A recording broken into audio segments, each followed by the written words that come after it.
Bonjour à tout le monde, bonjour les amis et bienvenue en ce dimanche 13 mars 2022. J'espère que vous allez toutes et tous très bien. Donc j'avais omis de vous montrer la muselière dans l'oracle. Sylviane, c'est pas grave, hein, même si c'est fait plus tard. Voilà, puisque c'est une maison de cuivre, une maison de repos, etc. Merci à vous pour vos commentaires, c'est très gentil, hein. Alors, je vais vous lire la phrase du jour.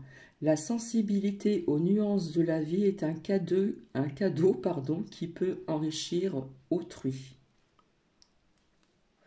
Ensuite, je vais vous lire ici hein, les 365 jours de méditation. Donc, en ce dimanche 13. Au travail, essayez de trouver un espace de tranquillité pour méditer. Peut-être serez-vous au calme dans votre bureau ou peut-être bénéficiez-vous d'une salle de repos. Voilà, pour les personnes qui travaillent dans les bureaux, etc. Après, les personnes qui se déplacent pour aller à droite et à gauche, on peut même méditer comment dire, dans un bus de transport. On n'est pas obligé de fermer les yeux, mais voilà, on peut le faire aussi, hein, euh, que ce soit dans un bureau ou ailleurs. Voilà, après, il faut donner des bonnes intentions, etc. Il faut faire abstraction à tout ce qui a, à ce que, avec tout ce que nous avons autour, se mettre dans une petite bulle, etc., etc. Maintenant, je vais vous montrer euh, voilà, la suite, d'où on avait oublié de me l'envoyer. Donc je remercie donc mon ami. Voilà, parce que ça, vous allez en entendre parler encore. Donc voilà. Alors, je remercie une amie qui m'a partagé ce lien que j'ai pu trouver. Alors, ce lien, c'est Il n'y a pas de forêt sur Terre, donc c'est la première partie. Voilà, c'est la première partie. Donc, c'est vrai que j'ai très peu de commentaires, donc souvent je demande l'avis de certaines personnes. Déjà, est-ce que vous avez entendu que la France n'existerait plus, etc. J'ai pas eu de réponse. Alors j'ai l'impression que j'ai des personnes qui n'osent pas répondre par peur d'être jugées ou quoi que ce soit, alors que non, il n'y a pas de jugement à faire ni quoi que ce soit. On peut mettre toujours un commentaire pour avoir des avis différents. Comme je vous ai dit, c'est une chaîne de partage ici. Alors, hier, il y a des personnes qui ont été visiter la France, voilà. Et puis maintenant, on vous reparle, hein, rappelez-vous de ce que je vous ai dit, peut-être que je veux dire encore à part, parce que je ne veux pas tout mélanger. Rappelez-vous, pour celles et ceux qui me suivent depuis longtemps, je vous avais dit qu'il y aurait la troisième, quatrième, machin, etc., hein. Comme je vous ai dit, ils ne vont pas s'arrêter ici. Voilà. Donc ça peut être très intéressant, donc je vous invite vraiment à regarder ce que je vais vous montrer. Et après, vous pourriez mettre votre avis parce que ça laisse quand même euh, à se poser des questions avec toutes ces explications. Alors c'est en deux parties. Aujourd'hui, je vais vous montrer la première partie parce que c'est quand même assez long, donc il faut avoir de la patience. Et puis je pense que demain, je vous ferai partager la seconde partie. Donc je remercie mon ami qui m'a envoyé ce lien. Et après, c'est vrai que ça pose, euh, on pourrait se poser des questions vis-à-vis de ce que vous allez entendre et de ce que vous allez voir. Voilà. En attendant, j'espère que vous allez toutes et tous très bien, encore une fois de plus. Alors ici, là où je réside, il a plu hier soir et ce matin, nous avons un ciel bleu avec quelques petits nuages, mais enfin bon, le soleil est quand même présent. Peut-être va-t-il se cacher. Voilà, petit à petit, eh bien, lundi, c'est là, hein, à bas les masques, voilà, etc., etc. Mais hein, on nous reparle bien d'un rebond encore d'un autre coco, voilà, qui serait soi-disant plus dangereux et etc., etc. Donc j'ai envie de vous dire, lâchez prise, hein, puisque maintenant on parle tout petit peu moins de crène. On parle aussi de ces élections, voilà. Donc je vous avais dit qu'il y aurait des choses qui seront assez, pas comme d'habitude au niveau des élections. La preuve, puisque notre petit roi d'Agobert, Macrotte, le poudreux, qui aime bien se poudrer, eh bien, ne fait pas spécialement des meetings, hein. Il a fait une lettre. Apparemment, moi, j'ai rien reçu. Enfin, je sais pas. Je sais pas qui que ça va envoyer. De toute façon, voilà. Et puis, des petites vidéos, voilà. Il raconte un petit peu. En ce qui concerne aussi la retraite jusqu'à 65 ans, donc bientôt, on va faire comme les États-Unis, hein, puisque j'ai un proche qui a vécu là-bas. Une proche qui a vécu là-bas et sa retraite, elle est revenue en France. Elle a sa retraite française, mais elle attend sa retraite américaine. Puisqu'en même temps, quand elle a vécu là-bas, elle a les deux nationalités, pardon, et pour acquérir la nationalité américaine, il faut passer comme des examens, et il faut que tout soit OK pour pouvoir être nationalisée américaine. Donc elle a les deux, elle a voulu garder les deux nationalités. Voilà. Donc, je vous avais dit au niveau des chiffres que je voyais de la triche, hein, toujours de la manipulation. Voilà. De toute façon, c'est ce que j'ai toujours pensé, hein. Je vous avais dit quand Macron est arrivé, logiquement, c'est pas lui qui aurait dû être présent. Mais il y en a qui vont dire le contraire, mais c'est pas grave. Mais il y a toujours tricherie, hein, voilà, bref. C'est qu'on a voulu le mettre là pour une bonne raison, hein, vous voyez un petit peu le résultat. Voilà. Donc, personnellement, moi, je vais vous donner mon avis, que ça soit l'un, l'autre ou de quoi. Tout ça, ça va mettre dans les à part peut-être les dernières personnes qui ont 1%, etc., qui sont pour ceci, pour cela, etc., un peu plus positifs, ça reste en bas. Donc personnellement, je suis franche, je ne cache rien, je ne... Non, non, non, non, non, pas du tout. Puisqu'il faut quelque part, comme je vous l'ai dit, sortir de cette matrice. Je vous avais fait un tirage aussi sur ceci, hein, actuellement, il se passe des choses hors matrice. Comment dire, une vie autrement, en parallèle, voilà, en parallèle, où on commence à monter des pierres, etc. Pour ceci et cela. Mais enfin, ça sera à revoir plus tard, hein. On pourra en parler un petit peu plus, davantage. Donc maintenant, je vous laisse. Je vous souhaite bonne vision. Donc le titre, il n'y a pas de forêt. Donc sur Terre. Et franchement, j'aimerais bien avoir votre avis parce que ça serait intéressant quand même d'avoir des avis différents et de ce que vous en pensez. Donc, bien écoutez, je vous dis à tout à l'heure. Donc, c'est vrai que c'est un petit peu long. La seconde partie sera un petit peu plus courte. Et comme c'est dimanche, pour changer un petit peu, j'avais envie de vous montrer ceci. En espérant que cela va vous intéresser et peut-être allez-vous vous questionner aussi, hein. Est-ce que ça va vous est-ce que ça va vous parler? Est-ce que ça va résonner en vous? Personnellement, moi je suis entre les deux là. Je vous le dis sincèrement. Voilà. Mais écoutez, je vous dis bonne écoute et je vous dis à tout à l'heure et je vais éteindre la lumière. Bisous, bisous, à tout à l'heure. Quand vous lisez ce titre, même avec un point d'exclamation à la fin, n'importe quelle personne raisonnable va dire que je suis complètement hors de mon bon sens. Et bien sûr, vous allez vouloir me montrer plein de photos, des tonnes, avec des forêts et des arbres. Je voudrais que vous compreniez que c'est une entourloupe. On nous fait croire que ça, c'est une forêt. Alors que vous êtes en train de regarder des bosquets de 30 mètres de haut. C'est un non-sens complet. C'est ce que vous allez me dire. Bien sûr, nous savons à quoi ressemblent des forêts, parce qu'on a tous marché dans la forêt. Bien sûr, je m'attends à ce que vous réagissiez comme ça. Et c'est juste. Et quand vous aurez vu cette vidéo, le titre vous paraîtra moins incongru, parce que votre concept de la forêt va être complètement renversé. Et commençons par le commencement. Nous allons commencer avec cette image bien connue. Les enfants y voient 9 dauphins, mais les adultes y voient 2 amants. Une énorme différence, vous ne trouvez pas?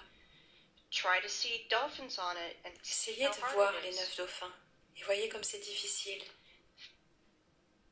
Les formes féminines ne vont pas se transformer en dauphins comme ça pour un bon nombre d'adultes. Et c'est amusant parce que c'est exactement l'inverse pour les enfants. Il n'y a qu'une seule image, mais nous la voyons de façon complètement différente. Et plus encore, les enfants et les adultes ne peuvent pas échanger leur perception.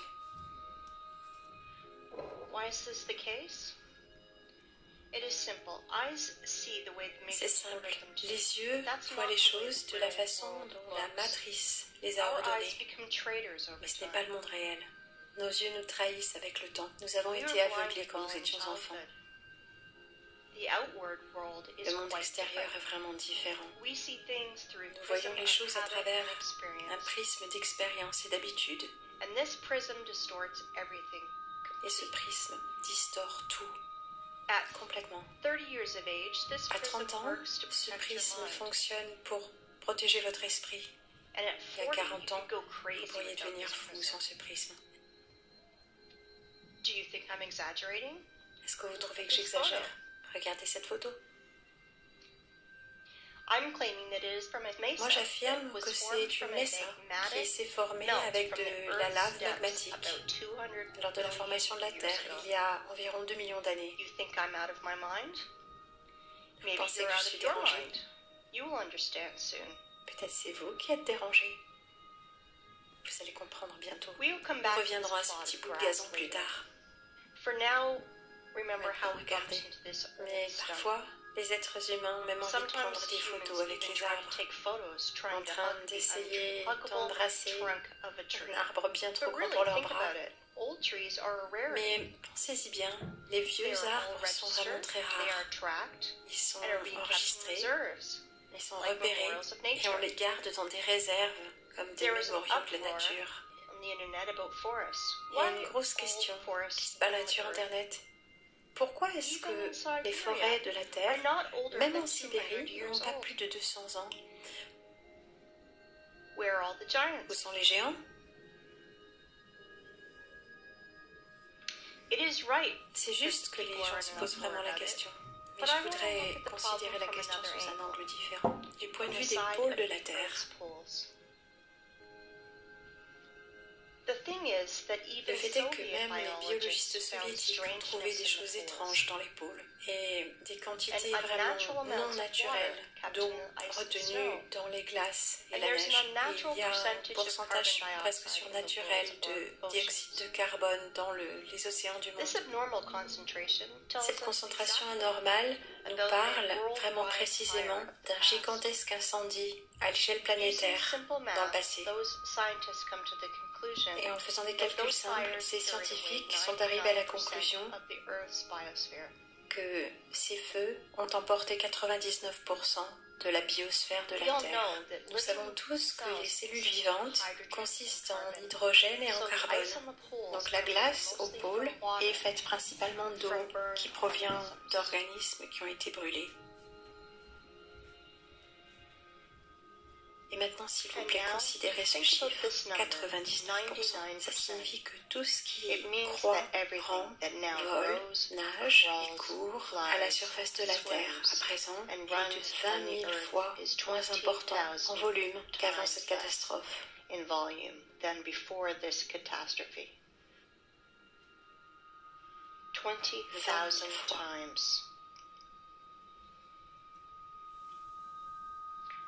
Pour se figurer la chose, regardez cette image. Ce morceau de pain, c'est les humains, les plantes et les animaux.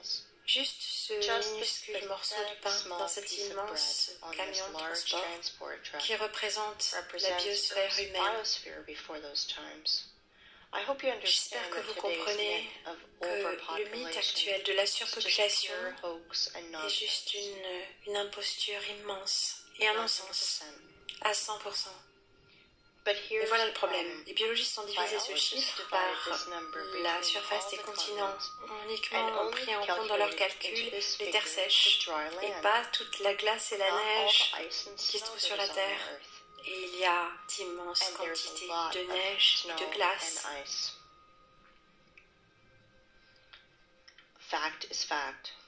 Les faits sont les faits. Mais comme toujours, l'illumination peut venir soudainement. Et la pensée stéréotypée est vraiment le problème. Les forêts de 30 mètres de haut sont comme un virus, ça nous rentre dans le cerveau, spécialement dans le cerveau des biologistes, qui nous empêche de trouver une solution à ce problème. Si les plantes ne peuvent pas se développer en largeur, alors elles devraient pouvoir se développer en hauteur. Et là, ça ferait sens. Dans cette nouvelle théorie, d'hypothétiques forêts d'une impensable hauteur pourraient pousser. Nous avons trouvé ces vieilles photos. Voilà la destruction par les vandales des séquoias de Californie. Entre 1880 et 1920, ces arbres ont miraculeusement survécu au bombardement de la planète en 1816. Imaginez juste combien d'années cela prend à un arbre pour atteindre une telle hauteur.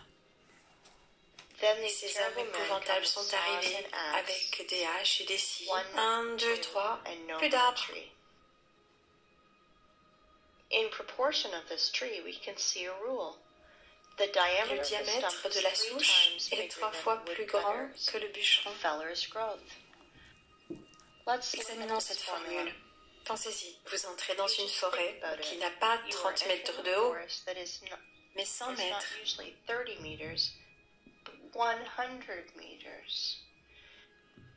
Voici les forêts enchantées, des contes de fées. Des forêts qui ont été perdues à cause de ces barbares. Je comprends que ce sont des travailleurs qui doivent gagner leur vie. C'est juste un ordre qui vient de plus haut.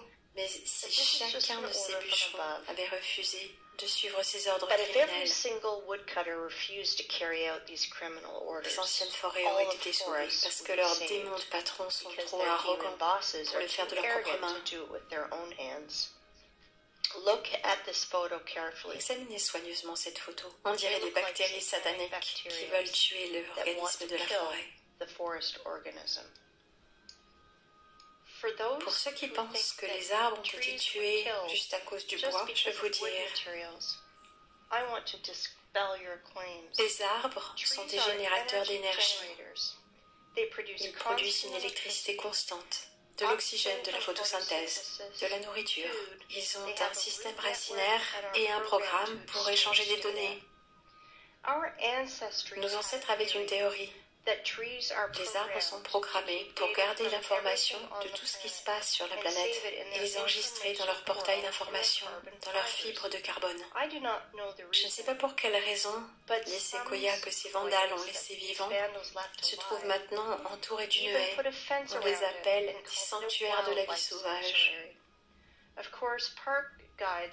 Bien sûr, les guides de ces parcs vous raconteront toutes sortes d'histoires. Résumons l'ensemble. On a trouvé des restes des arbres gigantesques du passé. Récapitulons. Les vestiges des arbres géants du passé se retrouvent et la glace et la neige, les pôles trouvent leur place dans la mosaïque. Il semble que tout soit clair, mais ça ne l'est pas. Rien n'est aussi simple. Si vous prenez les mythes et les légendes de toutes les nations, vous pouvez y retrouver beaucoup d'histoires sur les gens, les animaux et les plantes transformés en pierre. C'est normal, parce que les paléontologues partout dans le monde ont trouvé des fossiles pétrifiés d'hommes, d'animaux et de plantes. Il y en a tellement que les musées débordent de fossiles, de grenouilles, de lézards, de morceaux de dinosaures, et ainsi de suite. Les grenouilles et les fougères, c'est parfait. Mais où sont les arbres? Les vieux séquoias de Californie ne correspondent pas ici, car ils sont constitués de carbone. Cela signifie qu'ils ne sont pas liés à l'ère du silicium. Comment est-ce que je sais ça? D'abord, ils ont été coupés et sciés par des instruments classiques. Toutes les haches et les scies se seraient brisées sur du silicium. C'est beaucoup plus dur. Alors, où sont les arbres de silicium si ces géants de carbone ne sont pas liés à l'ère du silicium? Vous savez quoi? On les a retrouvés.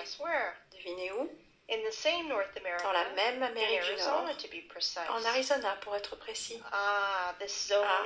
La zone des Ariens. Il y a tellement de choses qui se passent là-bas. La carrière géante qui est maintenant appelée le Grand Canyon, et comme la personne qui se fait appeler Wake Up Humanity, c'est l'apogée du cynisme que de nommer Parc national des déchets de carrière. Ce n'est pas un parc national, c'est juste les restes d'une carrière. Ici, c'était une cité d'Ariens, où il ne reste plus qu'un gros trou. Une météorite aurait creusé il y a 500 000 ans, bien sûr. C'est ce que Wikipédia nous dit. Une connerie absolue. Ah, au fait, et voici nos arbres de silicium. Je veux vous présenter le musée à ciel ouvert, où les arbres de pierre sont ici tout simplement dispersés dans le désert, également clôturés. Tout le monde peut aujourd'hui visiter ce cirque sous le nom de Petrified Forest National Park. Dans ce parc, les fossiles pétrifiés ne sont pas communs du tout, ils sont uniques. Et si les les grenouilles se sont pétrifiées en blocs rocheux gris, alors ces arbres se sont transformés en pierres semi-précieuses.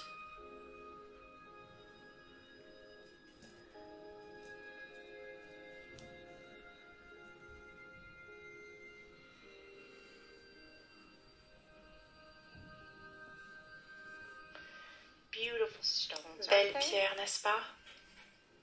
Magnifique pierre. Il est temps de faire le point. Toutes nos forêts sont jeunes et ne poussent pas à plus de 30 mètres.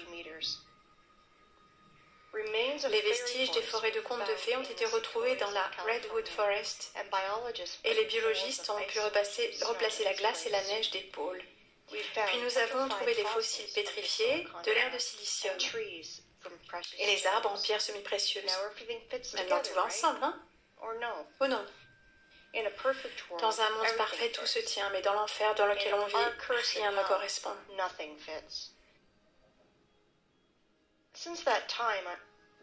Quand j'étais enfant et que je voyais des fossiles pétrifiés dans une émission de télévision, j'étais tourmentée par une question. Comment est-ce qu'il est possible pour une grenouille d'être transformée en pierre au lieu de pourrir, comme tout corps organique le fait? Voyons ce que Wikipédia nous dit. Des conditions rares et particulières doivent être remplies pour que la tige puisse être transformée en bois fossile ou bois pétrifié. En général, les plantes mortes se font enterrer dans un environnement exempt d'oxygène, qui préserve la structure de la plante d'origine et l'apparence générale. Comprenez-vous l'humour britannique? Sinon, je vais essayer de vous expliquer. Vous avez besoin d'une certaine catastrophe naturelle, comme par exemple l'éruption d'un volcan, un tsunami ou une pluie d'argile, qui courira rapidement les grenouilles et les mammouths, et qui les conserveront là où les bactéries ne décomposeront plus leurs cadavres à l'état de fumier puant. En d'autres termes, pour faire un corps pétrifié, un fossile, vous avez besoin de le couvrir et de l'engloutir afin de le compacter.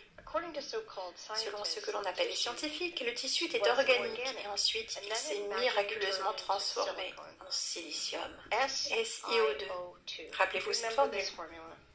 Si vous avez déjà enterré vos animaux de compagnie, eh bien vous pouvez maintenant courir les déterrer promptement et votre animal de compagnie sera comme une petite statue sur votre table. Ah, vous voulez me blâmer pour mon humeur noire? Regardez donc la communauté scientifique qui nous raconte de telles âneries. Un corps mort n'a seulement que deux possibilités. Soit se faire piéger dans un morceau d'ambre comme un insecte, soit, deuxième option, tout simplement, pourrir. Un corps organique ne se transformera jamais en silicium, en pierre. Jamais. Cette absurdité est absolument impossible à croire.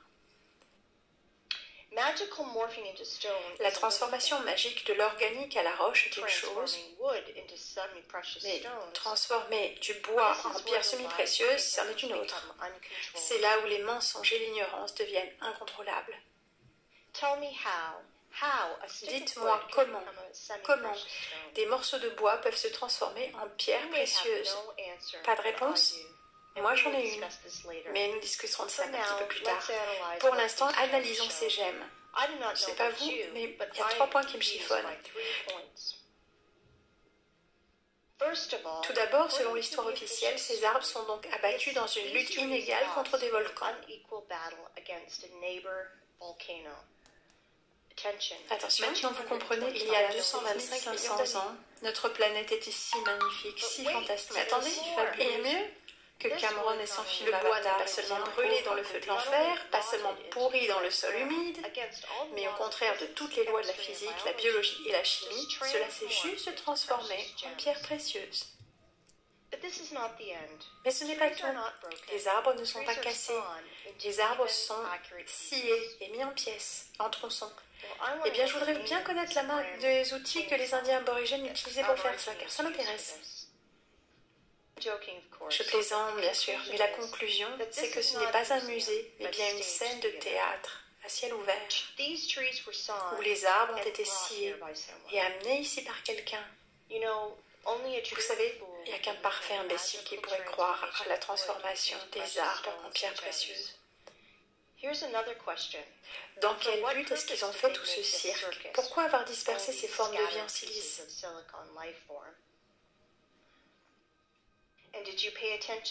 Et vous avez fait attention? Comme ces arbres de silice sont petits, ils sont incomparables même avec les séquoias de Californie. Mais c'est très simple. Ce ne sont pas des arbres, ce sont des branches d'arbres de silicium géants. Et ces arbres étaient si grands que les séquoias américains étaient auprès d'eux, des tiges.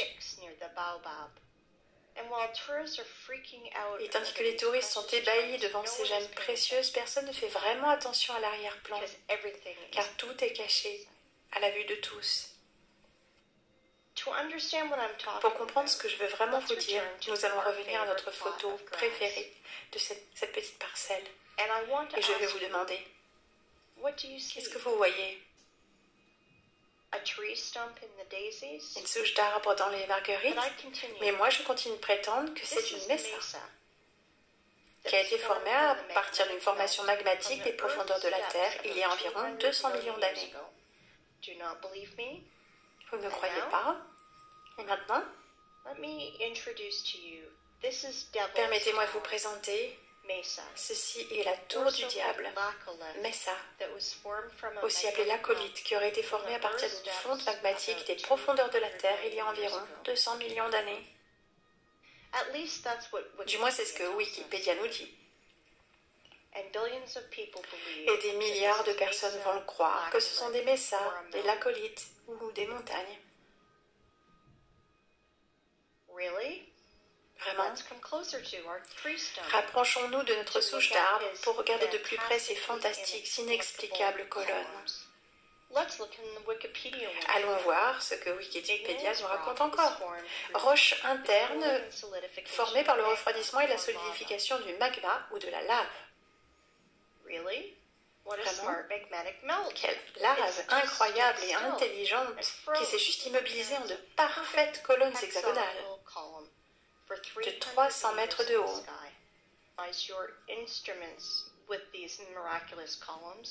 Alors là, il va vous falloir synchroniser vos instruments. Un injecteur de crème avec un ventilateur géant refroidissant. Peut-être que les colonnes du Parthénon et de la cathédrale Saint-Isaac ont été construites de la même manière. Mais messieurs les scientifiques, est-ce que vous avez perdu l'esprit pour raconter des conneries pareilles? Et vous, les humains, vous avez perdu l'esprit pour croire à des conneries pareilles? Prétendre que ce chef-d'œuvre géométrique est apparu à la suite d'une éruption de lave est la même stupidité que de dire que cette voiture de course est apparue sur la piste à cause de l'explosion d'une usine Ferrari. Est-ce que vous avez déjà vu à quoi ressemble une éruption de lave? En ces temps-là, peut-être que la lave avait une intelligence artificielle? Analyse comparative. Toutes les colonnes sont hexagonales. Pourquoi exactement hexagonales? Parce que tous les chefs-d'œuvre de l'univers sont constitués de cette manière. Il n'y a pas deux flocons de neige identiques, mais ils ont tous une forme parfaite et hexagonale. Les abeilles aussi, sans connaissance aucune des mathématiques, ont clairement identifié qu'un hexagone régulier a un périmètre plus petit que toutes les autres formes de superficie égale, de sorte qu'elles peuvent utiliser l'espace beaucoup plus efficacement. Elles peuvent remplir la forme de façon plus efficace.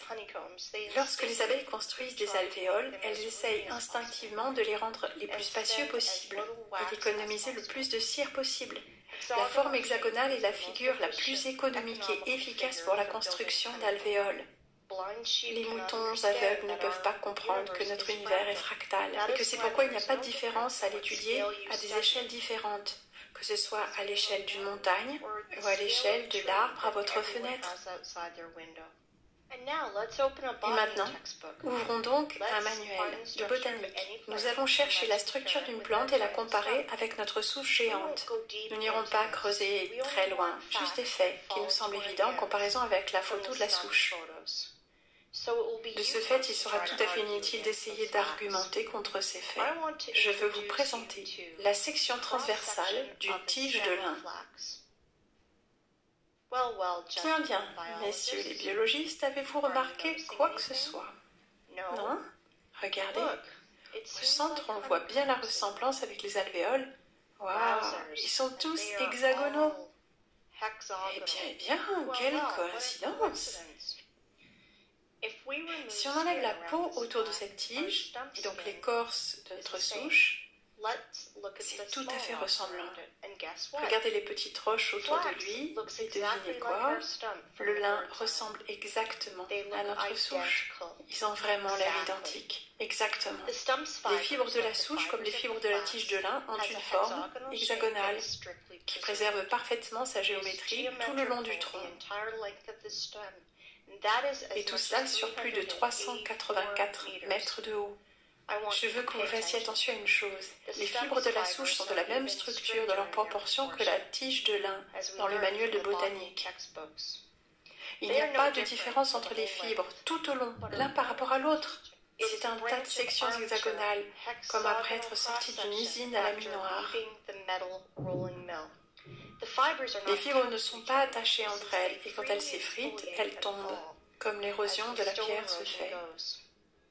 Chaque fibre de notre souche est couverte par une peau très fine, exactement comme un fascia, un mince tissu fibreux entourant un muscle ou d'autres organes.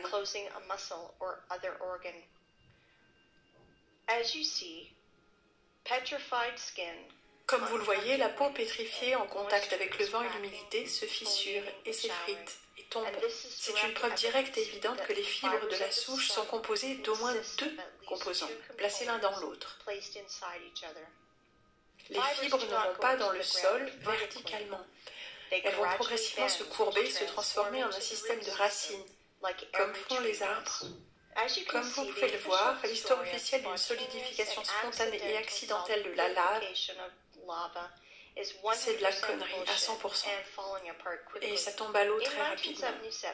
Hollywood, en 1977, a produit un film appelé Rencontre du troisième type, avec la tour du diable qui en joue le rôle principal, où on nous dit une centaine de fois que c'est une montagne où l'on peut rencontrer des aliens. Mais cette foutaise est uniquement bonne pour de simples esprits. Mais où sont donc passés vos yeux? Monsieur les biologistes, géologues, paléontologues, est-ce que vous êtes parmi nous? Vous étudiez le monde derrière un masque de soudure? Et maintenant, regardons la taille que cet arbre a eu un jour. Nous allons utiliser la formule que j'ai mentionnée plus tôt. Le diamètre de notre souche se trouve donc à 300 mètres de la base. Si on calcule 300 fois 20, nous allons obtenir une hauteur de... Vous êtes prêts? 6 km. 6 km de haut. Imaginez-vous une seule seconde. On peut tout comprendre grâce à la comparaison. Vous ne pensez pas? La tour du diable est une souche géante d'un arbre de silicium géant avec tous les attributs d'une souche normale que tout le monde connaît. Mais il ne faut surtout pas sous-estimer la matrice qui maintient fermement les bovins dans les étables. Je suis sûre que même après ça, il y aura toujours des gens au sommeil profond qui en demanderont toujours plus.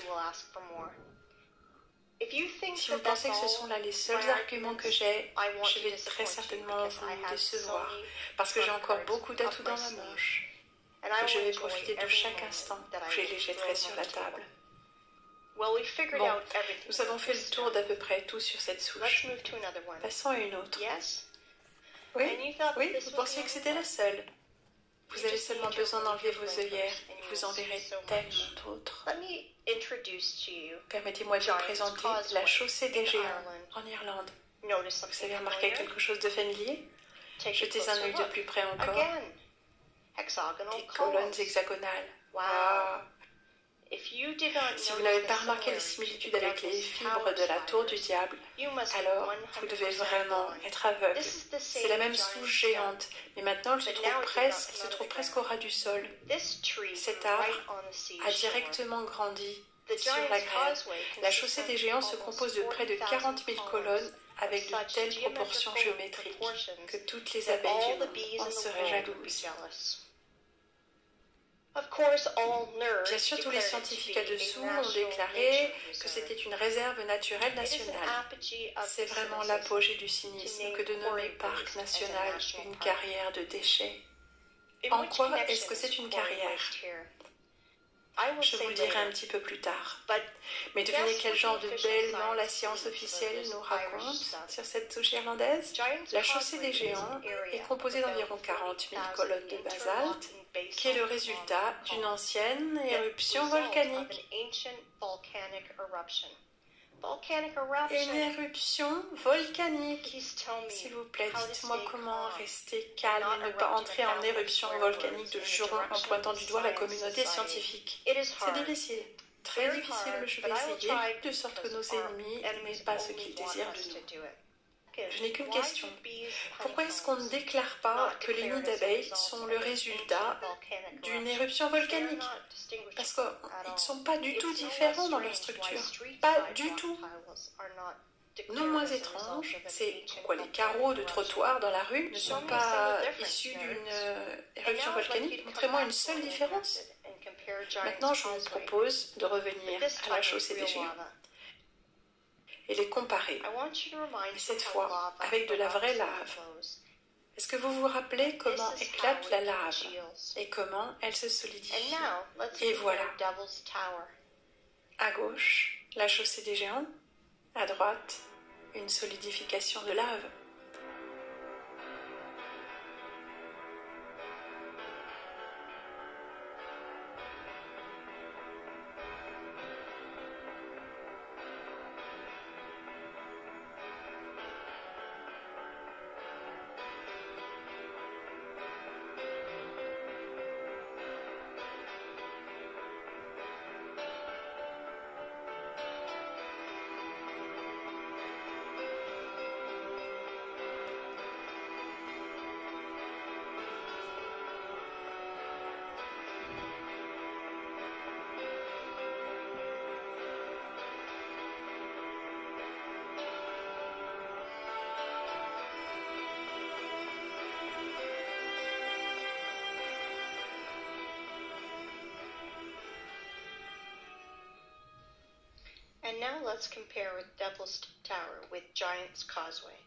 Et maintenant, comparons avec la tour du diable.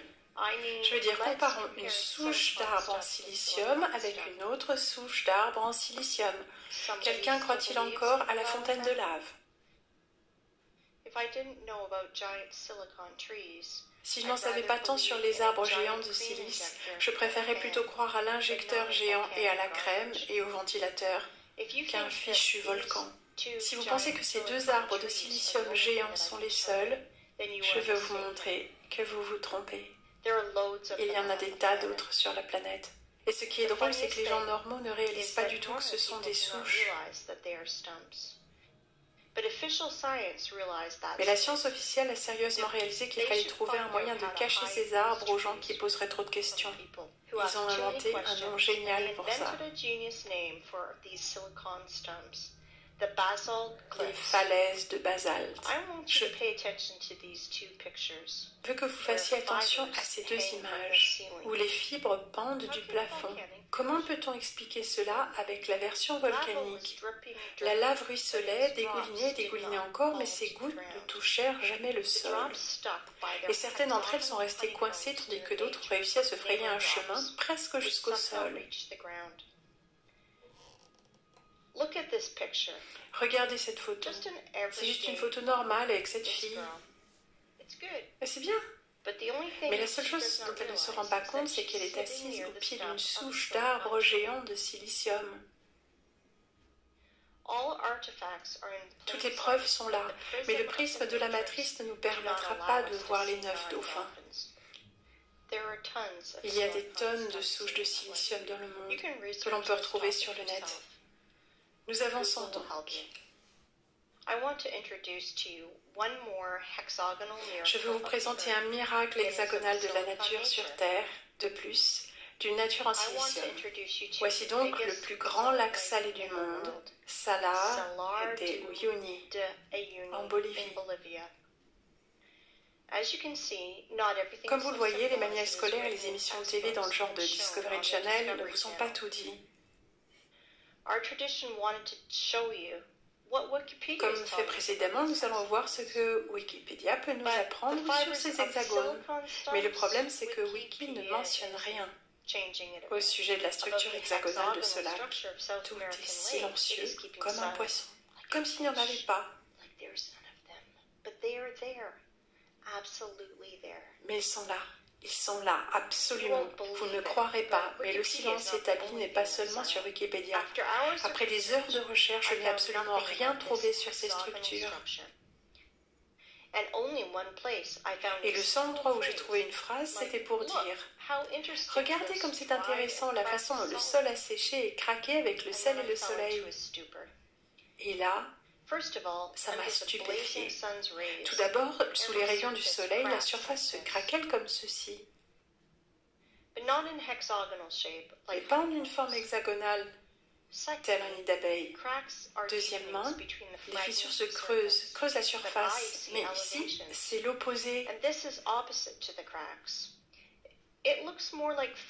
Cela ressemble plus à des fascias, comme ceux de la souche en silicium. Et troisièmement, pourquoi à la surface, le sel a-t-il une forme hexagonale? Si l'histoire officielle n'a pas d'explication raisonnable, permettez-moi de vous présenter mon avis. Comme le dit notre ami, il n'y a pas de lac salé sur Terre, mais de simples réservoirs de boue en décantation. Et je suis d'accord avec lui, mais pas dans ce cas. Je pense que vous avez déjà réalisé que la forme hexagonale est un attribut qui appartient exclusivement à un organisme vivant, tel qu'un nid d'abeille, la structure d'un flocon de neige ou une fibre de plante. Comme nous le voyons de nos propres yeux, Salar de Uyuni n'est pas qu'une immense surface salée, mais c'était un être vivant de silicium qui a été tué et mis au rebut par les adeptes de la technocratie et leurs machines. Maintenant, vous comprenez à quel point nous sommes loin de la réalité. Si nous ne pouvons même pas imaginer un arbre géant, alors que dire d'une créature salée de 10 000 km de surface et d'une hauteur qu'on aurait du mal à pouvoir imaginer? 10 000 km. Now you understand that 7,500 years ago, our planet was so fantastic, fabulous and beautiful that Cameron with his avatar is a poor substitute. Et tout ce qu'ils nous ont laissé, c'est un désert que nous avons transformé en un parc à ferraille. Qu'est-ce que je veux dire, mis au rebut par la machine? Eh bien, pour être bref, pendant qu'on dort dans cette société matrice, travaillant 5 à 9 heures tous les jours, faisant des choses inutiles et rêvant de rêves inutiles, notre planète est littéralement grattée, curée et évidée avec des nivelleuses géantes et toutes sortes de machines. Je vous montrerai tout ça un peu plus tard. Et bien maintenant que la partie théorique est terminée, il est temps pour nous d'aller au point culminant du voyage. Et avant tout, nous allons revenir à notre toute première souche et voir quelque chose de nouveau. Je parie que vous ne l'avez pas remarqué. Nous avons vu beaucoup de souches, mais celle-ci est spéciale. Elle a une surface plane sur le dessus, ça signifie qu'elle a été coupée. Oui, exactement. Coupée ou sciée. Et maintenant, notre imagination nous demande qui l'a coupée? Pourquoi? Et avec quoi? Je répondrai à ces questions un peu plus tard. Nous allons garder ces questions en tête parce que cette souche qui a été coupée n'est pas la seule de la planète.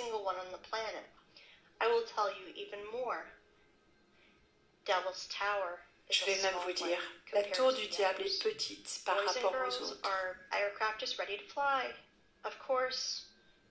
Notre avion est prêt à s'envoler. Nous allons nous envoler autour de la planète. Attachez vos ceintures et accrochez-vous, car tout ce que vous allez voir renversera votre notion des rochers et des montagnes. Allons-y. Alors que nous volons, jouons un petit jeu. Cherchez 10 différences, mais il n'y a que 2 différences, la matière et la taille.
Ces souches sont présentes partout sur la planète. Et il y en a des centaines. Les scientifiques les ont appelées mesa, ou table en espagnol, parce qu'ils ont un sommet plat, plat comme une table. Eh bien, des belles souches. Et maintenant, permettez-moi de vous rappeler, nous pensions que nous avions vu les forêts, et même marché dans les forêts. Alors quelle importance si ces forêts n'ont que 30 mètres de haut? Est-ce que cela fait une différence? Nous sommes contents de ces forêts-là. Nous apprécions leur beauté. Nous sommes habitués à ces forêts, donc nous n'avons pas besoin d'en avoir d'autres. Et puis nous avons découvert que cette vieille forêt a été préservée aux États-Unis. Cette forêt qui est décrite dans les mythes et les contes de fées, le géant séquoia de 100 mètres. C'est exactement ce genre de forêt qui nous vient à l'esprit quand on entend parler des contes de fées, des forêts des contes de fées. Mais notre esprit s'arrête sur ceux-ci. La matrice nous y oblige, mais nos barrières mentales ont fondu car la tour du diable, en tant qu'arbre vivant, faisait 6 km de haut.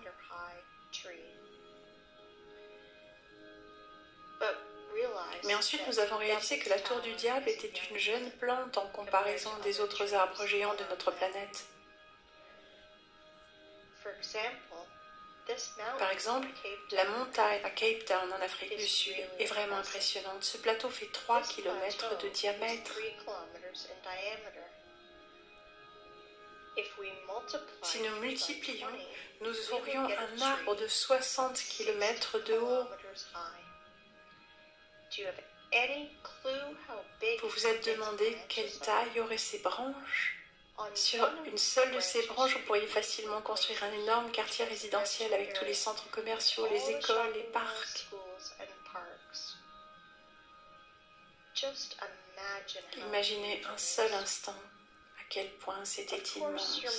Évidemment, votre esprit ne verra jamais que cette montagne en Afrique est vraiment un arbre, 10 fois plus élevé que l'arbre de la tour du diable. Et devinez quoi? Ce n'est pas la limite. Dans le travail de notre poète russe Alexandre Sergueïevitch Pouchkine, on peut lire en abondance des propos concernant un chêne géant qui se trouvait sur l'île de Bouyan, près de Lukomorye, que nous pensons maintenant avoir été tué par nos gouvernants. Ce chêne était supposément au centre de la Terre. Il faisait une centaine de kilomètres de haut. Je ne sais pas à quelle hauteur, mais à coup sûr le plus élevé que celui de Cape Town. Ce chêne était la plus grande plante sur la Terre. Rappelez-vous qu'au début, j'ai mentionné notre prisme de l'esprit qui aide à nous préserver, mais qui déforme aussi notre réalité. Demandez à n'importe qui de vous montrer des arbres sur la photo de droite. Il posera immédiatement le doigt sur le vert que l'on peut voir au sol, sans se rendre compte que ce ne sont que des pauvres petits buissons. Ça ressemble plus à de la mousse comparé aux géants, mais certainement pas à une forêt. Maintenant, vous comprenez pourquoi nous ne pouvons pas trouver 9 dauphins. Mais ne vous attardez pas sur les poissons et les souches. Une fois encore, je veux vous forcer à penser dans des proportions de la planète. Si au lieu de dauphins et de souches, nous voyons des amoureux et des montagnes, imaginez ce qui nous est dissimulé derrière le rideau. Voilà pourquoi l'Apocalypse est traduit par une ouverture de rideau, la révélation. Comprenez-vous maintenant pourquoi j'ai mentionné le prisme de la matrice au début, à cause duquel, où que l'on regarde, nous ne voyons rien? Le monde réel est différent. Je peux appeler l'état de la société d'aujourd'hui un véritable rêve.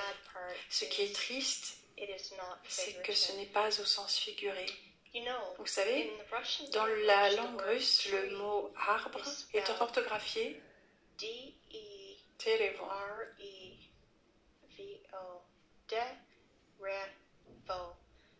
Le mot arbre ancien est orthographié Derevo. Et le mot ancienneté, arbres anciens, Derevnost. Cela signifie dans le langage russien, la langue des Aryens, le temps où les vieux arbres géants ont grandi. Intéressant, non? Eh bien, nous allons mettre toutes ces belles paroles en arrière-plan et continuer notre vol.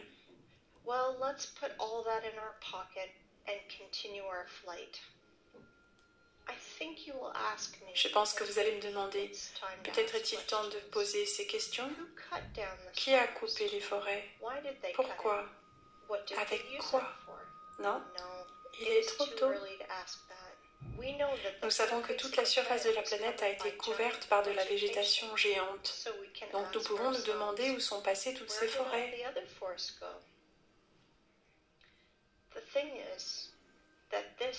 soi-disant Mesa ne sont tout simplement que les meilleurs arbres qui ont été choisis pour la coupe. Toutes les autres forêts de la planète ont été couchées et détruites par des vagues d'explosion. Nous avons seulement vu les souches avec des sommets plats. Quelqu'un se souvient à quoi des arbres non pas coupés mais cassés ressemblent? Vous comprenez où je veux en venir? Jouons à nouveau au jeu des 10 différences.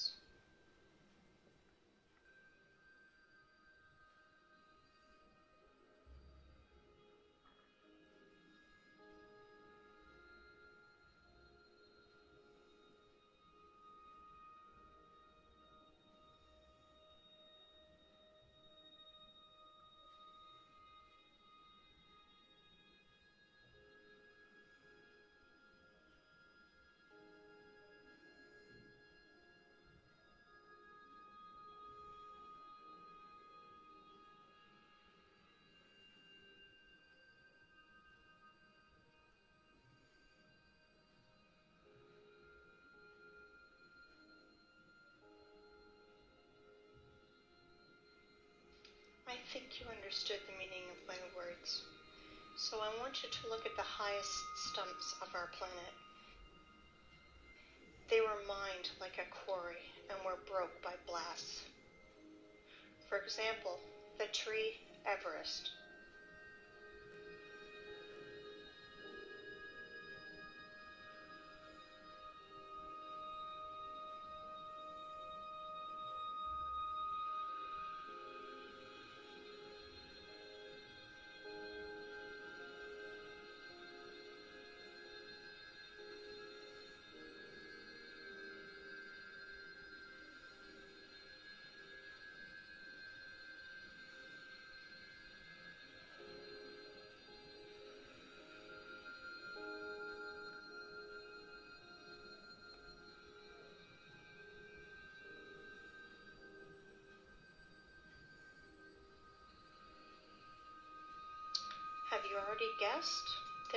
Comme vous l'avez peut-être déjà deviné, il n'y a pas de rochers sur notre planète.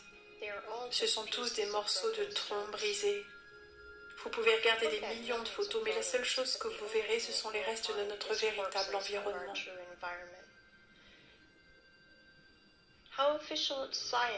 Comment est-ce que la science officielle explique l'origine des rochers? Je pense que vous l'avez deviné aussi. Maintenant, vous comprenez pourquoi nous sommes tellement charmés par les rochers, pourquoi tous les biens des élites sont placés dans les montagnes, en hauteur, pourquoi les matériaux les plus propres et les plus nets pour la construction sont des morceaux de pierre. Parce que même s'ils sont morts, ils émettent encore une énergie très puissante. Pour nous, êtres humains de carbone, mortels, la pierre est un pont entre les formes de vie en silicium et celles de carbone. Et maintenant, une chose importante que vous devez apprendre, comment distinguer les roches des montagnes. Ce sont deux choses complètement différentes. Les roches sont composées de solides morceaux de pierre en lambeaux, avec des fragments de fibres qui montent jusqu'au ciel.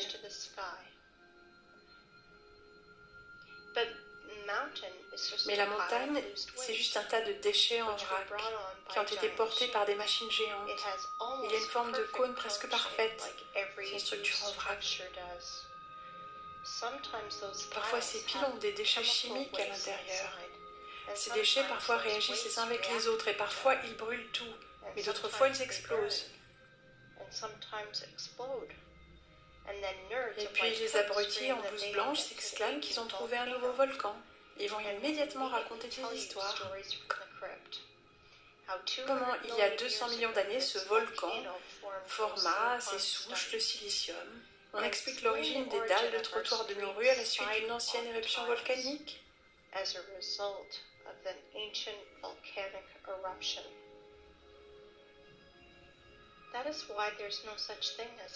C'est pourquoi il n'y a pas de volcans, de rochers, de montagnes sur notre planète. Vous pouvez jeter ces mots-là. D'accord, volons, continuons à voler. Donc de notre point de vue, vous avez vu qu'absolument tous les rochers de notre planète ne sont que des cadavres de formes de vie en silicium. They are all fallen trees, you want Ce ne to sont que ask? des arbres tombés. Non, pas tous. Pas tous avec une structure hexagonale comme celui de la tour du diable. Certains de ces rochers ont une structure lamellaire ou une structure spongieuse, comme nos champignons, comme le foie est différent du cœur ou des poumons, de sorte que notre monde antique était si diversifié. Nous ne pouvons pas identifier ou même imaginer les nombreuses espèces et sous-espèces. Et maintenant, imaginons la quantité de bois qui doit rester après la chute de tels arbres. Imaginez la quantité de bois que ça a fait. Où sont donc tous ces matériaux ? Vous savez, ce sujet a été largement dévoilé par Pavel Ulyanov. Sa chaîne YouTube est Wake Up Human. Il a révolutionné le thème de la géologie et des machines excavatrices. Permettez-moi de vous présenter cette machine géante sur cette photo. C'est un Bagger 288, une des plus grandes excavatrices du monde. Et voilà comment fonctionnent ces machines. Elles creusent parallèlement à la paroi de la carrière, avec des roues géantes raclant la roche et le sol en laissant les parois concaves, en creusant des parois concaves.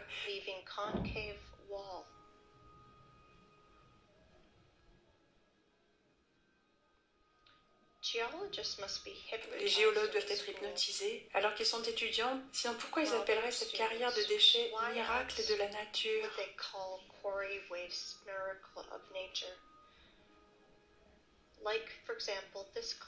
Comme par exemple cette falaise en Australie. Vous voulez rire? Si vous ne croyez pas à mes dires sur le sujet, allez sur Google et tapez Wave Rock, puis vérifiez l'explication officielle. C'est 100% incroyable la facilité avec laquelle les gens adhèrent à ça. Certaines personnes me demandent quelle pierre fut une partie de plantes vivantes et quelles pierres ne le sont pas. Je vais juste vous dire qu'il y a à peu près 7500 ans, il n'y avait pas de pierre. Tout ce que vous pouvez trouver actuellement était une partie de notre écosystème. Mais ensuite, les gens se sont dit qu'ils voulaient devenir Dieu eux-mêmes et ont tout fait foirer.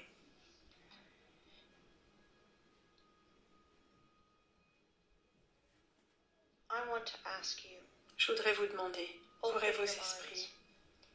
Ils vivent, nous dormons. Mais ils ne vivent pas seulement, ils sont également en train de tuer notre planète. Ils le font même en ce moment, pendant que vous regardez cela. Réveillez-vous les humains. Donc désolé, hein, ça a pris du temps comme je vous l'ai dit. Alors je ne sais pas ce que vous en pensez, mais quand on nous a montré vers la fin un arbre géant, eh bien quelque part ça m'a fait penser au film Avatar. Pour celles et ceux qui l'ont regardé, dans le film Avatar, on voit comme un grand arbre géant qui représente quelque part leur ville, hein, à ces avatars. Et on voit aussi que les autres personnes, là, les ennemis, ont voulu détruire cet arbre et puis tout ce qu'il y avait autour. Voilà, maintenant je vous laisse, comment dire, réfléchir à tout ceci. Voilà, hein, on peut avoir du pour et du contre. Et puis, moi, ce qui m'a interpellée, c'est aussi cet arbre géant dont on a parlé et que l'on a vu dans le film Avatar, puisque vous savez très bien que les films que l'on a faits, on y retrouve des choses, des sujets qui se passent déjà. Hein. Comme je vous l'avais dit, au niveau des virus, il y a eu plein de films dessus. Hein. Nous sommes en plein dedans. Et puis bien d'autres choses aussi, même des messages à travers des dessins animés, etc., comme je vous l'ai dit. Donc je remercie mon ami qui m'a partagé ce lien. Je vous ferai écouter la seconde partie, alors peut-être plus tard dans la journée, peut-être pas demain, peut-être ce soir parce que ça sera beaucoup moins long. Donc oui, il y a une deuxième partie. Alors osez mettre des commentaires s'il vous plaît pour savoir ce que vous en pensez. Il n'y aura pas de jugement de ma part, bien au contraire. Pour avoir ce qui est intéressant, c'est aussi avoir des avis différents. Voilà. C'est vrai que je le répète encore, je l'ai visionné en même temps que vous. Le temps m'a paru très court et pourtant ça fait 1 heure là. 1 heure, c'est sûr que j'ai blablaté un petit peu avant. Mais le temps m'a paru très court parce que j'étais en plein dedans. Parce que quand je l'ai visionné, j'ai pas visionné tout entièrement.